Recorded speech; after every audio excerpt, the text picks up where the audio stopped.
नमस्कार मंडळी, तर तुमचं सर्वांचं स्वागत आहे आपल्या नवीन व्लॉगमध्ये।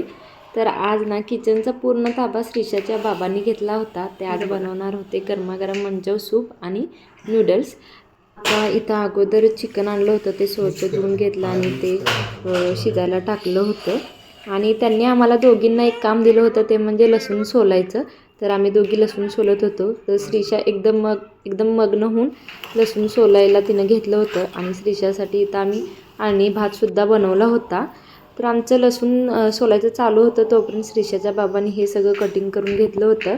फक्त लसूणच कटिंग करायचं राहिलं होतं आणि तिकडे नूडल्स पण शिजायला ठेवले होते। यांना कुकिंग म्हणजे खूप छान जमतं। जेव्हा मी प्रेग्नेंट होते ना, तेव्हा मला यांनी भरपूर काही सारे पदार्थ करून घातले होते आणि जरासुद्धा बाहेरचं खाऊ दिलं नव्हतं। तर जे काही मला खाऊ वाटत होतं तर हेच मला बनवून देत होते। तर इकडे बघा सगळी तयारी झाली होती, नूडल्स फोडणी घालायला चालू होते। नूडल्स आणि मंचव सूप हे नाही, या अगोदर मी शॉर्टमध्ये पण काही व्हिडिओ टाकलेत की त्यामध्ये यांनी कुकिंग केलं। तर तेच पदार्थ नाहीत, वेगवेगळे पदार्थ हे नेहमी ट्राय करत असतात आणि आम्हाला दोघींना पण खायला घालत असतात। आता श्रीशासाठी जे जे काही लागतं ते सुद्धा तिला नवीन काही असं बनवून घालायचा त्यांचा प्रयत्न चालू असतो जेव्हा त्यांना सुट्टी असते तेव्हा। तर इकडं नूडल्स तयार करायला फोडणी घालायला चालू होते आणि माझं आणि श्रीशाचं एकच काम होतं की ते आज शूट करायचं। आज आमच्या भूमिका बदलल्या होत्या, नेहमी मी करायचे आणि ते शूट घ्यायचे। तर यावेळेस ते करत होते आणि मी शूट घेत होते आणि त्यातून श्रीशालाही सांभाळत होते। तर श्रीशाचं आपलं मध्ये मध्ये करायला चालूच होतं।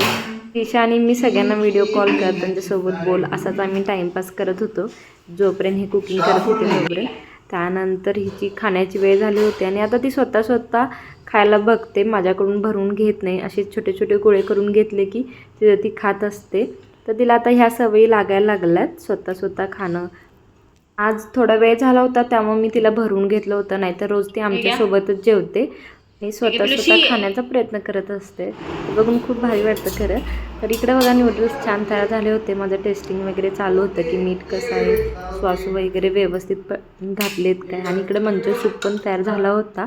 तर आम्ही दोघांनी पण ते व्यवस्थित सगळं वाढून घेतलं। तर श्रीशाचं दे दे दे दे चालू होतं, तिला हवं होतं पण तिला काय आम्ही हे देऊ शकत नव्हतं। तर ती मध्ये मध्ये हाय करत होती, बघा इथं कशी हाय करते आता।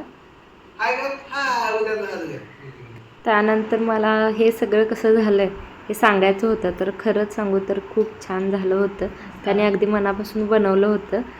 मग आम्ही दोघांनीही मंचव सूप आणि नूडल्सचा चांगला आस्वाद घेतला, मस्तपैकी जेवलो। तर तुम्हाला कसा वाटला आजचा व्लॉग हे कमेंटमध्ये नक्की सांगा आणि आवडला असेल तर आपल्या चॅनेलला लाईक, शेअर, कमेंट आणि सबस्क्राईब करायला विसरू नका। थँक्यू।